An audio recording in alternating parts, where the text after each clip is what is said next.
In addition to creating your wireframes, you'll also need to submit what fonts you're using and your color palette. I recommend that for the fonts, you just find the fonts you want.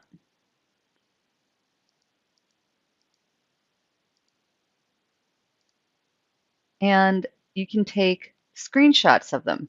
On Windows computer, you can use the Snip and Sketch tool. And I just did a search for Snip and Sketch.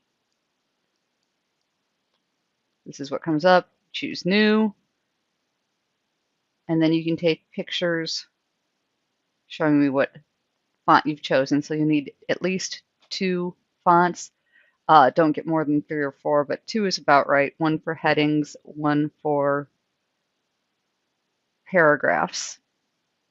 And then you'll also need to choose a color palette. And there's lots of options for this. So you can sort of scroll through here, and this has some generators and showcases. I love Adobe Color. I also love Material UI. I'm going to show you how to use Adobe Color today. And we can do themes that are colorblind safe.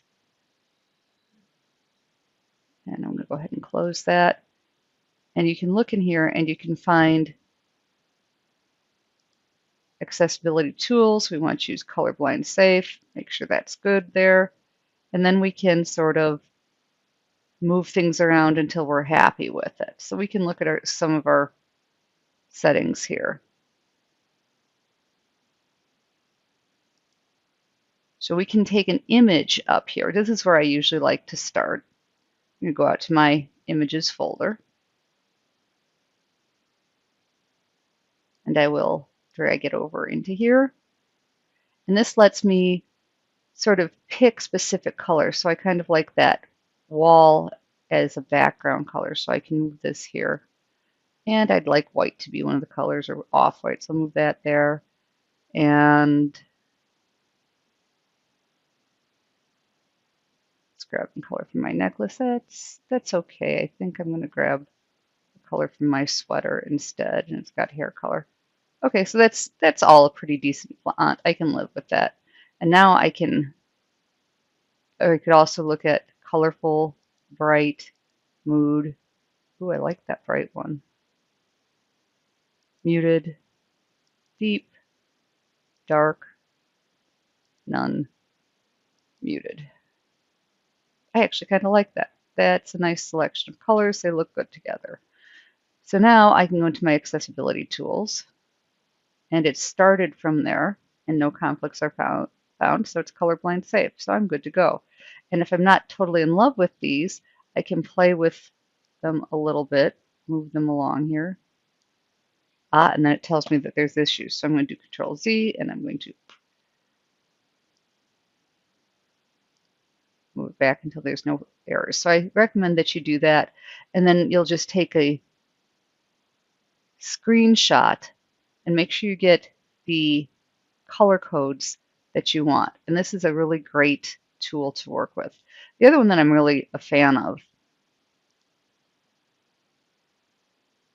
I'm a big fan of the Material Design Color Picker. And you can test it here.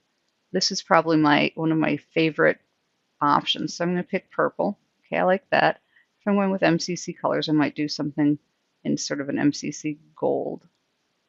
Nope, like the purple is my primary color. I'm going to go back and I'm going to pick a purple for my primary color, and then I'm going to pick a secondary color, and I'll pick a gold.